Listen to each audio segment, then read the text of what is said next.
मनोहर जी की उम्र 70 साल की हो चुकी थी और अब शरीर भी साथ नहीं दे रहा था।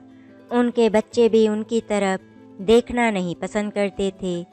पत्नी चाहती तो बहुत थी कि मनोहर जी के पास बैठकर बातें करे, सेवा करे, किंतु बच्चों के डर से वो ऐसा नहीं कर पाती थी। मनोहर जी के प्रति उनके बच्चों के मन में तनिक भी आदर और सम्मान नहीं था। कहानी लंबी है और आज मनोहर जी अपनी इस दशा के स्वयं ही जिम्मेदार थे। अगर आज से 40 साल पीछे देखें तो मनोहर जी की हालत ऐसी नहीं थी। बिजली विभाग में क्लर्क के पद पर काम करने वाले मनोहर जी के पास पैसे की कोई कमी नहीं थी और मिजाज भी रंगीन थे। 2 बच्चों के पिता होने पर भी वो कभी भी किसी भी महफिल में किसी को अपने शादीशुदा होने का एहसास भी नहीं होने देते थे। बहुत कम लोग ऐसे थे जिन्होंने मनोहर जी की पत्नी को देखा था। मनोहर जी रंगीन मिजाज के तो थे ही, उसके साथ साथ शराब भी उनके खास शौक में एक थी। रोज पीना उनकी आदत थी। रोज शाम ऑफिस खत्म होते ही वो ठेके पर पहुंच जाते और दारू पीकर ही घर के अंदर प्रवेश करते। बच्चे इंतजार करते करते सो जाते और उनकी पत्नी राधिका बेचारी डरी सहमी सी इंतजार करती। मनोहर जी जब तक राधिका को किसी न किसी बहाने से पीट ना देते उनको नींद नहीं आती थी। बच्चे माँ की चीखें सुनकर बिस्तर में चादर के अंदर दुबक जाते। मनोहर जी पूरा पैसा तो पीने और अय्यासी में उड़ा देते थे। घर का खर्च चलाना मुश्किल हो रहा था। घर के पीछे वाला कमरा खाली रहता था। राधिका के मन में आया कि क्यों ना वो कमरा किराए पर उठा दिया जाए। खाली पड़े रहने से तो अच्छा ही था। 4 पैसे घर आएंगे तो घर के खर्चों में काम आ जाएंगे। एक दिन मनोहर जी का अच्छा मिजाज देखकर कमरा किराए पर देने का सुझाव दे डाला। मनोहर जी ने भी हाँ कर दिया था। इतवार के दिन किराएदार भी आ गया। छोटी उम्र का लड़का था। ट्यूशन पढ़ाकर अपनी पढ़ाई का खर्चा उठा रहा था। किराए के साथ साथ वो राधिका जी के बच्चों को भी पढ़ा देता था। सब ठीक ठाक चल रहा था। एक दिन शाम का समय था। राधिका ने चाय बनाई और बच्चों का ट्यूशन खत्म होने के बाद उनका किराएदार रोहन भी कमरे से बाहर आ गया। राधिका ने पूछ लिया, चाय पियोगे? रोहन बोला, नहीं दीदी। अरे पी लो बेटा। ठीक है पी लूँगा। बच्चे ठीक से पढ़ते तो हैं ना? हाँ दीदी, दोनों ठीक हैं, पर मोनू का मन स्थिर नहीं रहता। पढ़ते समय उसका ध्यान दरवाजे से बाहर ज़्यादा रहता है। रोहन की बात सुनकर राधिका को हंसी आ गई और ठीक उसी समय मनोहर जी घर आ गए। राधिका और रोहन को हंसता देख उनके मन में शक का पौधा पनपने लगा। अब तो वो जितनी देर भी घर में रहता उसकी नज़र राधिका और रोहन पर ही रहती। रोहन राधिका से करीब 10 साल छोटा था, इसीलिए राधिका को तो मनोहर के दिमाग में पक रही खिचड़ी का अंदाजा भी नहीं था। एक दिन मनोहर रात करीब 12 बजे पीकर लौटे और राधिका से खाना मांग बैठे। रोज बाहर से खाकर ही आते थे, इसीलिए राधिका ने उनके लिए खाना नहीं बचाया। आप थोड़ी देर इंतजार करिए, अभी बना देती हूँ। क्यों, आज खाना नहीं बना क्या? मनोहर ने लड़खड़ाते जुबान से पूछा। बना था, लेकिन आप बाहर से खाकर आते हैं, इसीलिए सब खत्म हो गया। मनोहर जी तो थे ही मौके की तलाश में। उन्होंने राधिका का हाथ पकड़कर पीठ से लगा दिया। राधिका दर्द से कराह उठी। झूठ बोलती है, सारा खाना अपने उस यार रोहन को खिला दिया और अब बहाने बता रही है। आपको शर्म आनी चाहिए ऐसा सोचते हुए। 10 साल छोटा है वो मुझसे और आप ऐसा सोचते हैं। अच्छा, तो उम्र का भी हिसाब हो चुका है। बता कब से चल रहा है ये चक्कर। इतना कहकर मनोहर ने अपने पास पड़े चप्पल से राधिका की जमकर पिटाई कर दी। राधिका दर्द से तड़प रही थी और बच्चे चादर के कोने से झांक रहे थे। इतने पर भी मनोहर जी का गुस्सा ठंडा नहीं हुआ तो वे नशे की हालत में ही रोहन के दरवाजे पर पहुंच गए। इतनी जोर से खटपट की आवाज़ सुनकर रोहन की नींद खुल गई। गहरी नींद में था, उसे कुछ समझ नहीं आया। फिर राधिका के रोने की आवाज़ उसके कानों में पड़ी। उसने घबराकर दरवाज़ा खोल दिया। सामने मनोहर जी खड़े थे और उनके हाथ में राधिका के बाल थे। अरे आप ये क्या कर रहे हैं?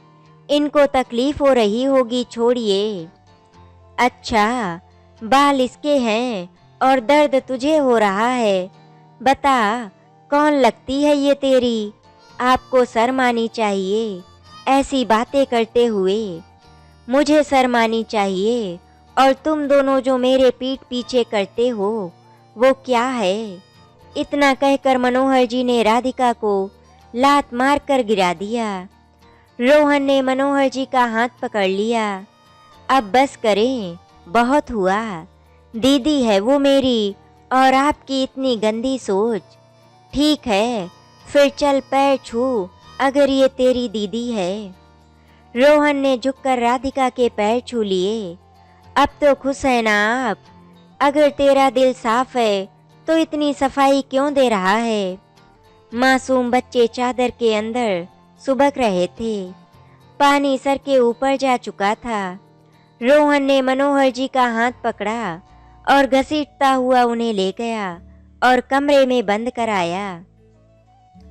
बेचारी राधिका वहीं आंगन के कोने में बैठी सुबकती रही। अगले दिन मनोहर उठे और रोहन को गालियां देते रहे। फिर ऑफिस चले गए।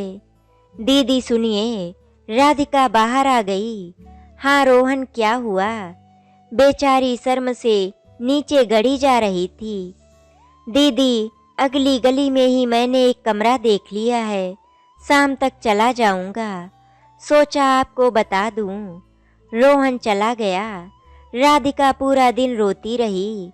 रात को फिर से राधिका मनोहर जी का इंतजार कर रही थी। आज क्या बखेड़ा खड़ा करेंगे पता नहीं। खोल दरवाजा खोल। राधिका ने घबराकर दरवाजा खोला। सामने मनोहर के साथ एक औरत खड़ी थी। राधिका को देख वो 2 कदम पीछे हट गई। अरे सामने से हट, कावेरी अंदर चलो, आज से यही घर तुम्हारा है। कौन है ये? इस घर की नई मालकिन है। अब पूरे घर पर कावेरी का राज था। मनोहर ने उसे रोहन वाला कमरा रहने के लिए दे दिया। कावेरी सारा दिन कमरे में घुसी रहती। मनोहर दारू पीकर जल्दी घर आने लगा और सीधा कावेरी के कमरे में चले जाते। बेचारी राधिका सब कुछ देखती रहती। धीरे धीरे कावेरी की दोस्ती मोनू से हो गई। आंटी, हमारे पापा बहुत गंदे हैं। क्यों? हमारी मम्मी को बहुत मारते हैं। तुम्हारी मम्मी कुछ कहती नहीं, बोलती हैं तो पापा और मारते हैं। पर आंटी, जब से आप हमारे घर रहने आई हैं तब से बिल्कुल नहीं मारते पापा मम्मी को। आंटी, आप अब कहीं मत जाना। मासूम मोनू की बातें सुनकर कावेरी को कोई जवाब नहीं सूझा। अगले ही दिन कावेरी राधिका के कमरे में पहुंच गई। राधिका पूजा कर रही थी। कावेरी इंतजार करने लगी। अचानक उसकी नज़र मनोहर और राधिका की एक फोटो पर जाकर रुक गई। फोटो में राधिका बिल्कुल चंदा जैसी लग रही थी और तब राधिका ने कावेरी को देख लिया। तभी आप यहाँ? हाँ, आज आपसे बात करने का जी किया, इसीलिए आ गई। राधिका कुछ ना बोली। ये तुम्हारी तस्वीर है ना? कितना फर्क है। कावेरी जी, समय के साथ हर चीज में फर्क आ जाता है। राधिका, तुमने कभी अपने मायके वालों को अपने और मनोहर जी के बारे में बताया नहीं? हाँ, बताया तो था, लेकिन वो बहुत नाराज हुए थे। इनको मारने के लिए हाथ उठाया तो मैं बीच में आ गई। बस वो मेरे से नाराज हो गए। अब आप ही बताएं, बच्चों के आगे उनके पिता की बेइज्जती कैसे होने देती? और वो जो बच्चों के आगे तुम्हारी बेइज्जती करता है वो ठीक है? कावेरी नसीब ही खोटा है तो क्या करें। शाम होते होते कावेरी घर छोड़कर चली गई। मनोहर जी जब रात को घर पहुँचे तो कावेरी को घर में ना पाकर राधिका को बहुत मारा। कई साल गुजर गए। सोनू मोनू बड़े हो चुके थे। सब कुछ बदला, किंतु मनोहर जी का व्यवहार और राधिका का स्वभाव बिल्कुल नहीं बदला। बच्चे मनोहर से नफरत करने लगे थे, लेकिन इतनी हिम्मत नहीं थी कि मनोहर जी का विरोध कर सके। सोनू की 10वीं की फीस जमा करनी थी। राधिका के पास पैसे नहीं थे। पहले से ही इतनी उधारी थी कि अब उधार मिलना मुश्किल था। राधिका ने जब मनोहर से पैसे मांगे तो उसने पैसे देने से साफ इनकार कर दिया।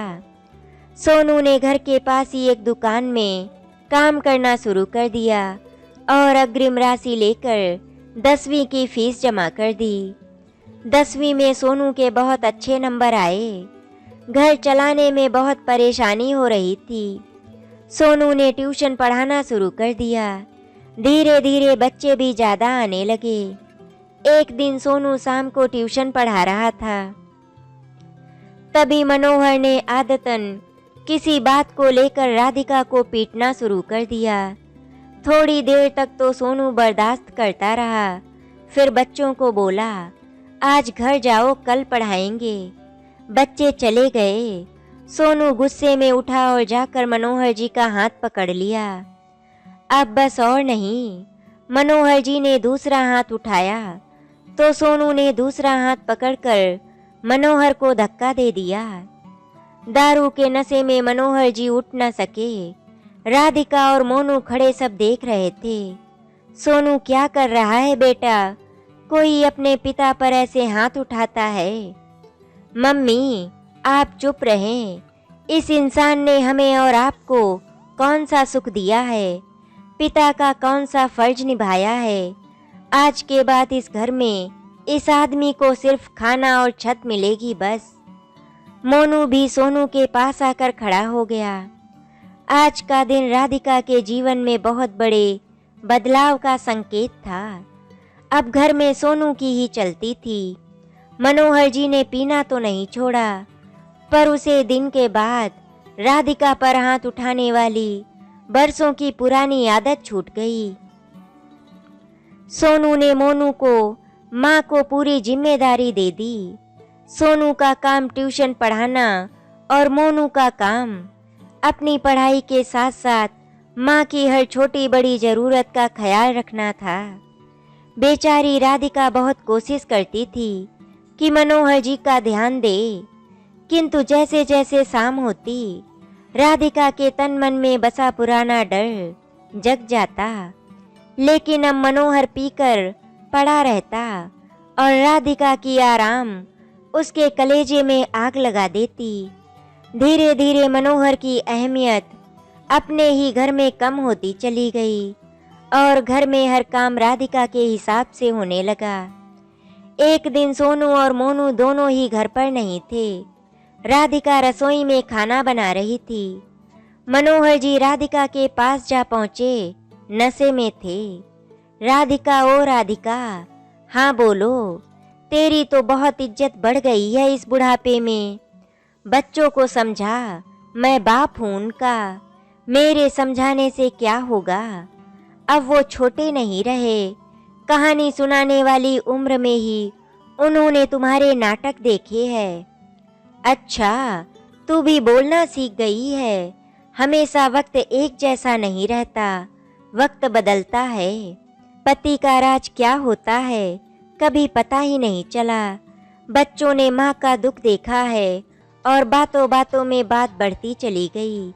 मनोहर नशे में तो था ही, उसके अंदर का शैतान जाग उठा।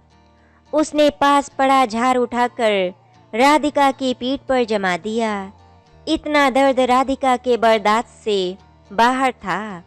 उसने भी पास पड़ी लाठी उठाकर पूरी जिंदगी का गुस्सा बाहर निकाल दिया। जाने क्या हुआ था, मनोहर को तब तक मारा जब तक वो बेहोश नहीं हो गया। इतनी ताकत उसमें मनोहर को अच्छे से समझा दिया कि वो बच्चे उसके साथ हैं। सोनू और मोनू बहुत पहले ही घर आ चुके थे। मोनू बीच बचाव के लिए आगे बढ़ा तो सोनू ने हाथ पकड़कर पीछे खींच लिया। मनोहर जी का इलाज करवाया गया। राधिका अपने किए पर बहुत शर्मिंदा थी, किंतु बर्दाश्त करने की भी एक सीमा होती है। बच्चे तो हाथ लगाना तो दूर, मनोहर जी की ओर देखते भी नहीं थे। बेचारी राधिका ही नहलाने से लेकर समय पर दवा और खाने पीने का ध्यान रखती। मनोहर की हिम्मत ना होती कि राधिका को नज़र उठाकर देख सके। मनोहर रिटायर हो चुके थे। सोनू की ट्यूशन क्लास अब बहुत बड़े कोचिंग का रूप ले चुकी थी, लेकिन मनोहर जी से उनके खाने पहनने का खर्च पेंशन मिलने के बाद ही ले लिया जाता। उन्हें ज़रूरत के हिसाब से ही पैसा दिया जाता। शरीर से मजबूर मनोहर जी दारू छोड़ चुके थे। राधिका और मनोहर जी में प्यार मोहब्बत, अपनापन, आदर सत्कार जैसी कोई चीज़ नहीं थी, लेकिन एक छत के नीचे रहकर बातचीत तो होती ही रहती थी। सोनू की शादी की उम्र थी, कमाई भी अच्छी थी, अच्छे अच्छे घरों से रिश्ते आ रहे थे।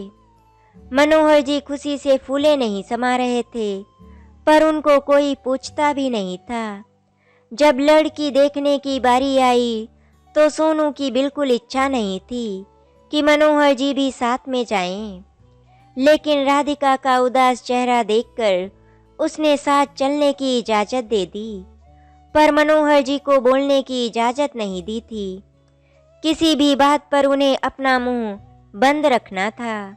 राधिका और मोनू को लड़की पसंद थी, इसीलिए शादी की हाँ हो गई। शादी भी हुई, लेकिन पूरी शादी में मनोहर जी का कोई रोल नहीं था। बहू आई, पर उसे मनोहर जी के कमरे में जाने की और बात करने की इजाज़त नहीं थी। मनोहर जी के बुढ़ापे में जानवरों वाली हालत थी। सब उसकी जवानी के कर्मों का ही फल था। राधिका पत्नी थी, उसके अंदर भी भारतीय नारी थी।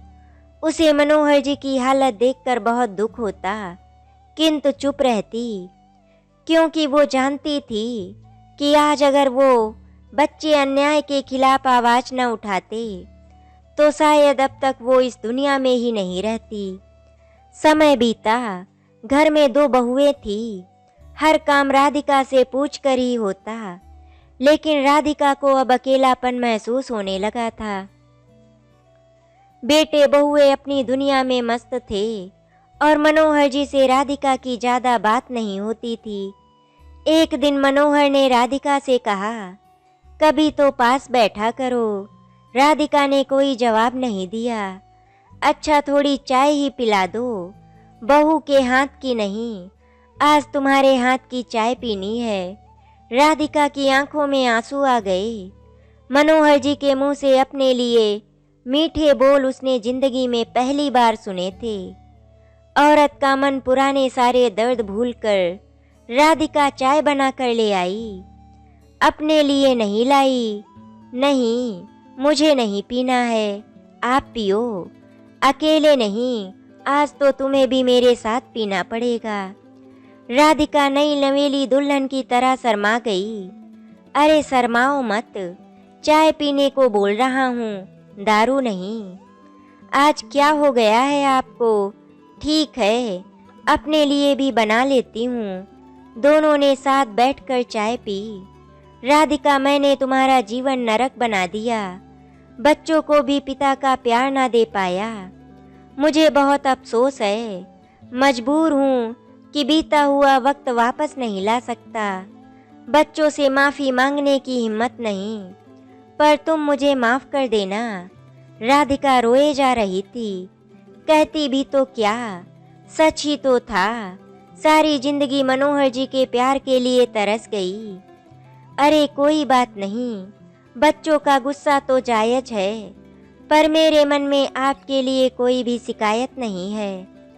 जो मेरे नसीब में था मुझे मिला, जो हो गया सो हो गया।